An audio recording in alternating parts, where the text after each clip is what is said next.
I'm often asked the question, when did you realize going undercover was something you wanted to do? Well, after my first undercover assignment, which was an assignment of necessity, it woke me to the power of undercover work. And after that assignment, literally, I was hooked. This assignment came about 6 or 7 years into my career. At the time, I was a special agent with the Criminal Investigation Division of IRS, working on a multi-agency task force with other law enforcement agencies, trying to identify and prosecute some of the bigger money launderers operating within the United States. And in this instance, we had targeted an attorney and accountant who were laundering for one of the biggest pot smugglers in the United States at the time. The FBI had an informant inside that office of the bad guys. And the plan was for that informant to introduce members of a cocaine group, these would actually be law enforcement officers, including myself, who had a need to have cocaine profits laundered. A DEA agent played the lead role of the head of the cocaine group. There was an FBI agent who played the role of an enforcer for the cocaine group, and I was the money man,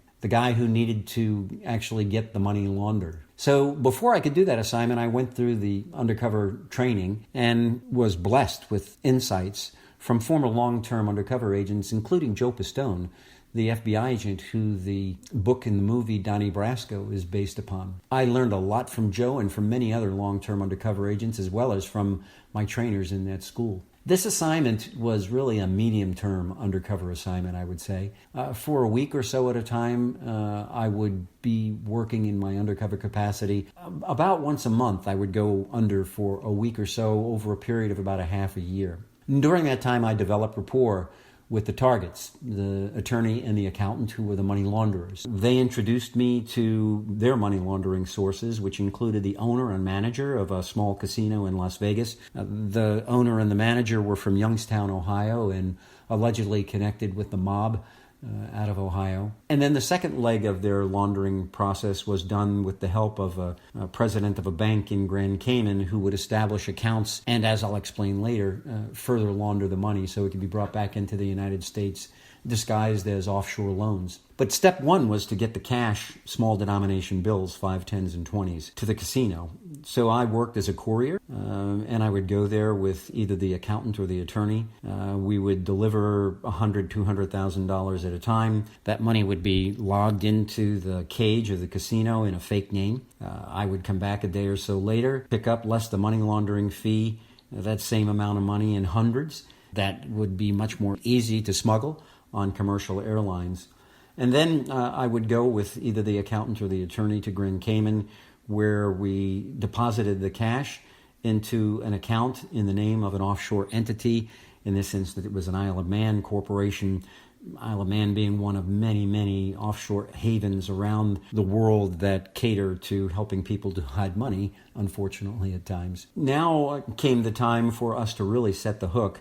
After laundering government money purported to be drug cocaine proceeds, we told the accountant and the attorney that we were looking for sources to trade kilograms of cocaine for large quantities of marijuana, knowing full well that they were servicing one of the biggest marijuana smugglers at the time, a guy by the name of Bruce Perlowan, who was originally from Miami but had moved his operations to San Francisco.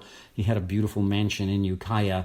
It was a very, very sophisticated organization that used a maritime company in the harbor of San Francisco as its front. They were actually using ocean-going tugs and barges to bring back 50,000, 75,000, 100,000 pounds or more at a time from Thailand, Thai sticks, they were called, as well as large quantities of Colombian marijuana into the port of San Francisco, where it was then being distributed by trucks around the United States, including to a distribution group based in Michigan, headed by 2 professors at the University of Michigan, who were probably one of the biggest distributors of marijuana in the United States at that time. Ultimately, we were able to meet Bruce Perlowan and negotiate for the exchange of cocaine for marijuana, and we took that case down. But as I learned what it was like to do undercover and how immediately I could get very, very valuable information, I realized that